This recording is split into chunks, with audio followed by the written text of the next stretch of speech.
காஷ்மீரின் பஹல்காமில் நடந்த பயங்கரவாத தாக்குதலில் அப்பாவி சுற்றுலா பயணிகள் 26 பேர் சுட்டுக் கொலை செய்யப்பட்டனர். பாகிஸ்தானைச் சேர்ந்த லஷ்கர்-இ தொய்பா பயங்கரவாதிகளின் கீழ் செயல்படும் தி ரெசிஸ்டன்ஸ் ஃப்ரண்ட் பயங்கரவாத அமைப்பு இதற்கு பொறுப்பேற்றது. தாக்குதல் நடந்த விதம் பற்றி பல திடுக்கிடும் தகவல் வெளியான வண்ணம் இருக்கிறது. அந்த வரிசையில் புதிய தகவல் ஒன்று தெரிய வந்திருக்கிறது. தாக்குதலுக்கு முன் காட்டுப்பாதை வழியாக சுமார் 22 மணி நேரம் பயங்கரவாதிகள் ட்ரெக்கிங் போல் நடந்து வந்திருக்கின்றனர். இது பற்றி பாதுகாப்புத்துறை வட்டாரம் கூறியது.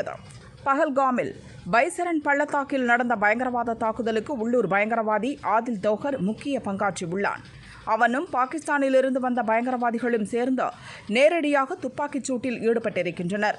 இவர்களுக்கு மற்ற லோக்கல் பயங்கரவாதிகள் ஸ்லீப்பர் ஏஜென்ட்டுகள் உதவி செய்திருக்கின்றனர். சம்பவம் நடந்த பைசரன் பள்ளத்தாக்கு அனந்த்நாக் மாவட்டத்தில் வருகிறது. இதே மாவட்டத்தைச் சேர்ந்தவன் தான் ஆதில் தௌஹர். அவனது சொந்த ஊர் குரி என்ற கிராமம். சொந்த மாவட்டம் என்பதால் அனந்த்நாக்கின் அனைத்து இடங்களும் ஆதில் தௌஹருக்கு அத்துப்படி. 2018 வாக்கில் மாணவர் விசாவில் பாகிஸ்தான் சென்ற தௌஹர் பின்னர் 6 ஆண்டுகள் கழித்து 2024 மீண்டும் காஷ்மீருக்குள் நுழைந்திருக்கிறான். முறைப்படி பாகிஸ்தான் போனவன் லஷ்கர்-இ தொய்பா பயங்கரவாத அமைப்பில் சேர்ந்து பயிற்சி பெற்ற பயங்கரவாதியாக எல்லைக்கோடு வழியாக இந்தியாவுக்குள் ஊடுருவியிருக்கிறான்.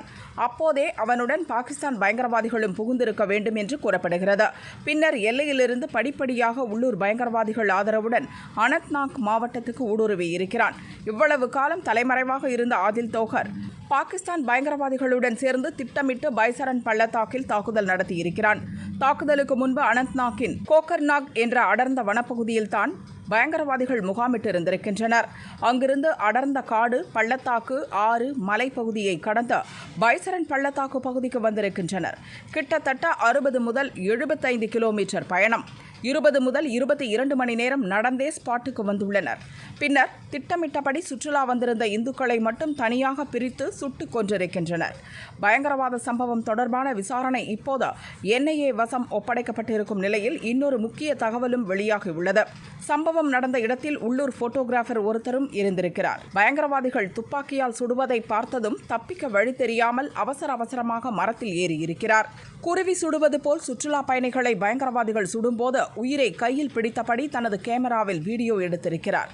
சம்பவத்தின் பெரும் பகுதி அவரது கேமராவில் பதிவாகி இருக்கிறது. இப்போது முக்கிய எவிடன்ஸாக அந்த கேமரா பதிவு உள்ளது. அதை கைப்பற்றி NIA டீம் ஆய்வு செய்து வருகின்றனர். வீடியோ ஆதாரத்தை வைத்தே என்னவெல்லாம் நடந்திருக்கும் என்பதை அனுமானித்து வருகின்றனர்.